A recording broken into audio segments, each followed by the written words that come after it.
श्री जगन्नाथ महाप्रभु, उनके चरणों के एक आश्रित भक्त, उनकी भी मां ऐसी थी। उस भक्त का नाम था सालबेग। बहुत सुंदर कथा है श्री सालबेग जी की।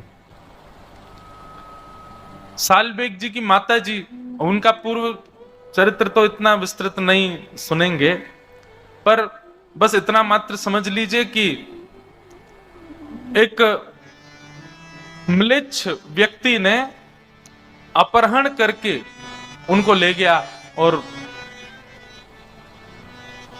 हठपूर्वक उनके साथ ब्याह कर लिया, और ब्याह के पश्चात उनको गर्भ धारण हुआ।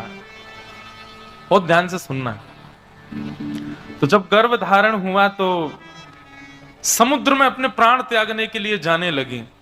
तभी मन में एक भाव उत्पन्न हुआ, मन में एक विचार उत्पन्न हुआ कि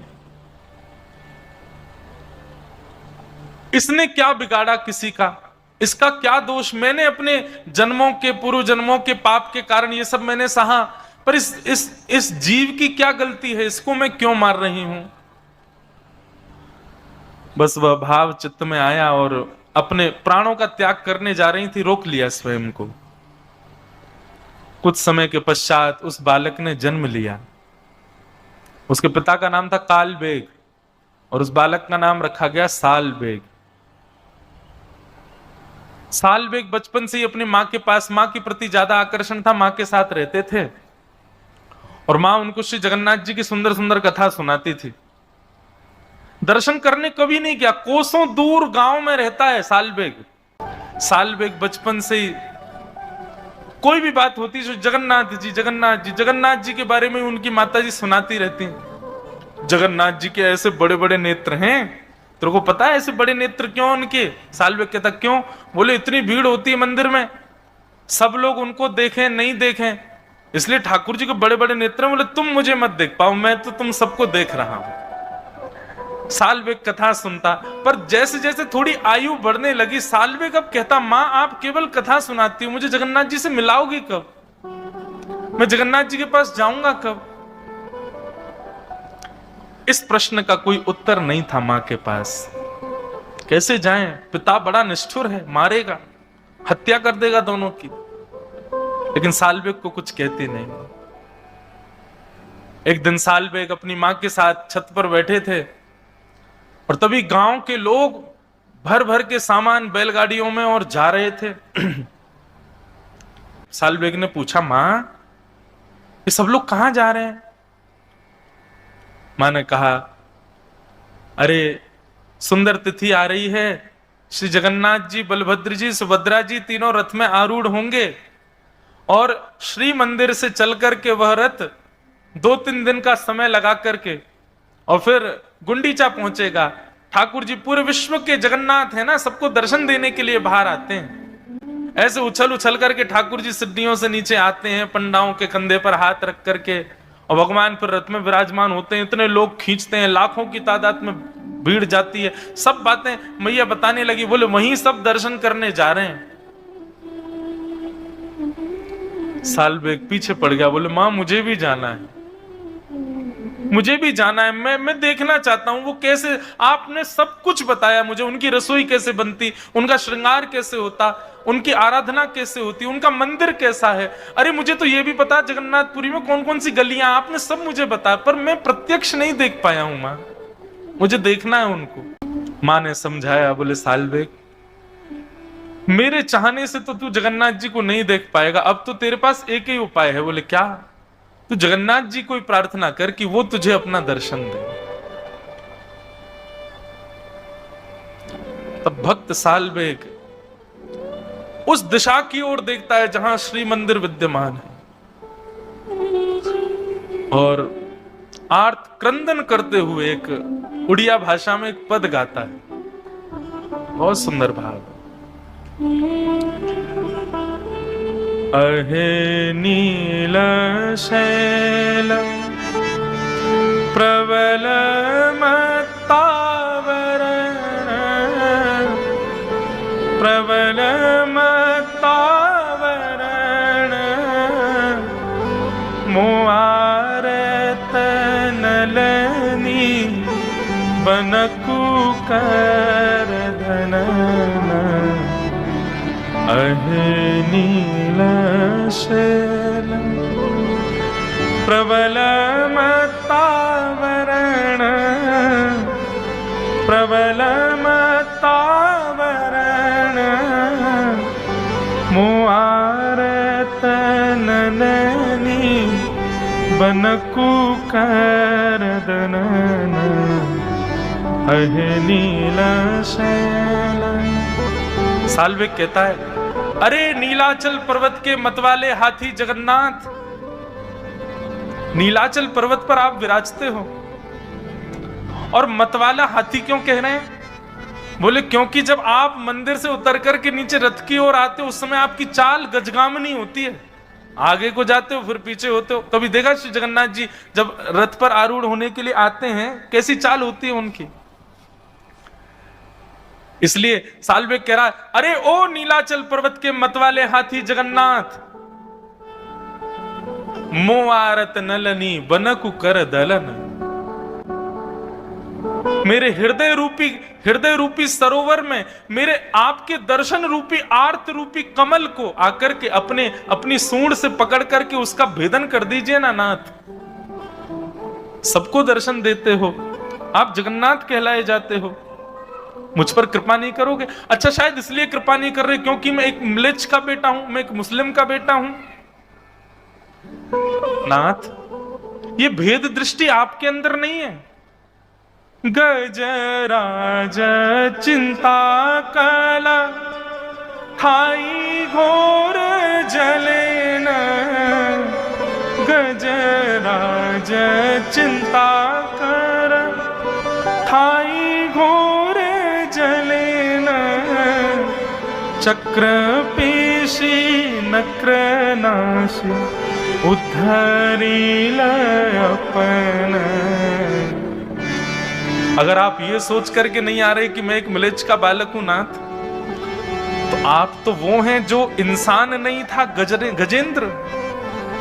वो उस गजेंद्र को जब ग्राह ने पकड़ लिया तो आप गए उसकी रक्षा करने के लिए, और जाकर के आपने अपने सुदर्शन चक्र से उस ग्राह का भेदन करके और गज की सूंड को पकड़ करके आपने भार कर लिया। नाथ, मैं भी आपको पुकार रहा हूं, आइए ना मुझको यहां से ले जाए, मुझे आपको देखना है और कोई मेरी इच्छा नहीं है प्रभु।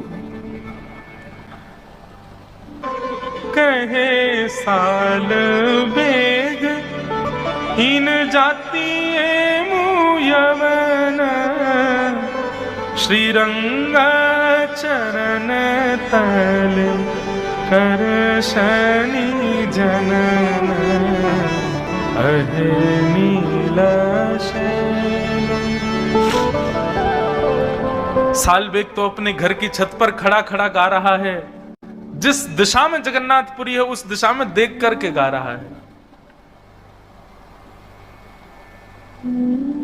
श्री जगन्नाथ जी सबसे ज्यादा प्रसन्न होते हैं 365 दिन में, उस दिन जिस दिन वो रथ पर विराजमान होते हैं। ठाकुर जी को बहुत सुख मिलता है उस दिन। जिन लोगों को मंदिर में प्रवेश तक वर्जित है उन लोगों को दर्शन देने ठाकुर जी आ जाते हैं बाहर। पर ब्रह्म परमात्मा जगदीश्वर जगन्नाथ पूरे ब्रह्मांड के नायक कितने सरल सहजता में आ जाते हैं सबको दर्शन देने। लेकिन आज जगन्नाथ जी प्रसन्न नहीं है। बलभद्र जी का रथ चल दिया, सुभद्रा जी का रथ चलने लगा, और जैसे ही नंदी घोष रथ का नाम है, भगवान श्री जगन्नाथ जी के रथ का नाम है नंदी घोष, लाखों लोगों ने जैसे ही रस्सी पकड़ करके उस रथ को खींचना प्रारंभ किया, रथ एक पत्थर के भांति स्तब्ध हो गया। सब पुजारी चरणों में गिर गए, घुटनों पर बैठ गए, बोले महाप्रभु कृपा करो, क्या अपराध बन गया हम लोगों से, आज आपका रथ क्यों नहीं चल रहा है।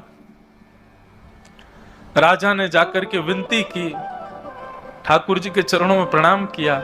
भगवान आज भी जगन्नाथपुरी के राजा को अंदेशे देते हैं, स्वप्न देते हैं, भाव बता देते हैं, कोई भी इच्छा उनकी हृदय की होती है तो। राजा ने जाकर के प्रणाम किया, बोले महाप्रभु जी रथ आगे नहीं बढ़ रहा है, कोई अपराध बन गया हम लोगों से। महाप्रभु जगन्नाथ बोले बोले आज रथ यात्रा में भीड़ नहीं आई मुझको देखने वाली? राजा बोले नाथ, जहां तक दृष्टि जा रही है सिर ही सिर दिखाई दे रहे हैं, लाखों लाखों की तादाद में लोग हैं, आपको क्यों लग रहा है कोई नहीं आया?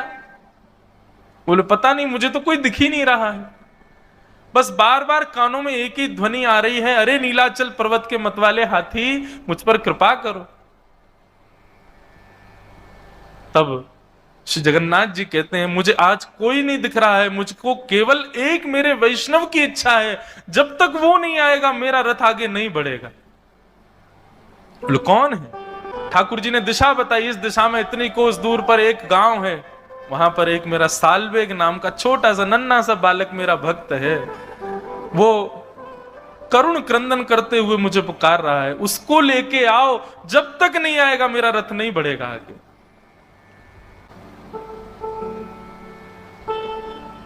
लाखों की तादाद में वैष्णव बैठे हैं, सब श्री प्रतीक्षा कर रहे हैं, बोले क्या हो गया, श्री जगन्नाथ जी का रथ आगे क्यों नहीं बढ़ रहा है? राजा ने अपनी सेना को भेजा, साथ में कई पंडे पुजारी ब्राह्मण भी गए, सब लोगों को भेजा, बोले जाओ पहले सालवेग को लेकर के आओ। इतनी दूर 1-2 दिन तक रथ खड़ा रहा श्री जगन्नाथ जी का, हिले ही नहीं, ठाकुर जी भोजन भी नहीं पा रहे, बोले सालवेग आएगा उसके बाद ही जाऊंगा मैं तो। वहां गए जाकर के, और सालवेग को जब इतने सब लोग वहां पहुंच गए तो कोई दिक्कत नहीं हुई, उसको बाकायदा एक पालकी में बिठाया, और पालकी में बैठा करके नाचते गाते हुए लेकर के आ रहे हैं सालवेग को। महाप्रभु जी ने आमंत्रण भेजा, श्री जगन्नाथ जी बुला रहे हैं सालवेग को। और जैसे ही सालवेग की पालकी पहुंची उस सुंदर पगडंडी पर जहां श्री जगन्नाथ जी का रथ चलता है, लाखों करोड़ों लोग केवल जगन्नाथ जी को देखते हैं उस दिन, लेकिन आज सबकी दृष्टि व्याकुल है देखने के लिए उस भक्त को, जिस भक्त के लिए रथ खड़ा है ठाकुर जी का। जैसे ही सालवेग की पालकी आई, सालवेग सामने आया, सालवेग को देखते ही श्री महाप्रभु जगन्नाथ जी झूमने लगे। उनका अपने अपने रथ के ऊपर ही ब्रह्म वेदी जिस पर ठाकुर जी विराजते हैं उसी पर ही मचलने लगे। पंडा पुजारियों से कहा, बोले जल्दी लाओ, मुझसे सहन नहीं हो रहा है, जल्दी लेके आओ इसको रथ पे चढ़ा दो ऊपर, और मेरे सामने इसको दंडवत करवाओ, मेरे हृदय से लगा दो। आचार विचार वाले बोले भगवान रथ के ऊपर तो कोई नहीं, बोले अरे सब छोड़ो आचार विचार, बुलाओ उसको ऊपर लेके आओ मेरे सामने। चारों तरफ लाखों लोगों को देखे, उस सुंदर श्री मंदिर का दर्शन करे सालवेग, अपनी मां से जो जो सुना, जो जो भाव, पहली बार देख रहा है जगन्नाथपुरी को। नंदी घोष रथ का दर्शन किया, प्रणाम करके जैसे ही ऊपर चढ़ने लगा, ज्यों ज्यों ऊपर चढ़े त्यों त्यों ठाकुर जी की छवि उसके सामने प्रकट हो रही है। और जैसे ही पूर्ण ब्रह्म श्री जगन्नाथ जी के पूर्ण विग्रह का दर्शन किया सालवेग ने, यहां सालवेग के नेत्र सजल हैं, सामने श्री जगन्नाथ जी के नेत्रों से आंसू गिर रहे हैं। मानो आज सबको लगा हो कि श्री जगन्नाथ जी की भुजाएं सदा खड़ी और खुली इसलिए रहती हैं कि उनको प्रतीक्षा है कि एक दिन सालवेग आएगा और मेरे हृदय से लगेगा। सालवेग ने जाकर के दौड़ करके महाप्रभु जी को अपने हृदय से लगा लिया।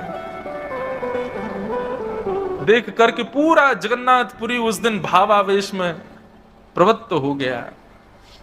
ठाकुर जी को हृदय से लगा करके खूब रोया सालवेग, और हृदय से लगाने के बाद जैसे ही दंडवत किया, दंडवत करने के बाद सालवेग फिर कभी नहीं उठे, चरणों में ही रह गए श्री महाप्रभु जी के। ऐसे श्री जगन्नाथ महाप्रभु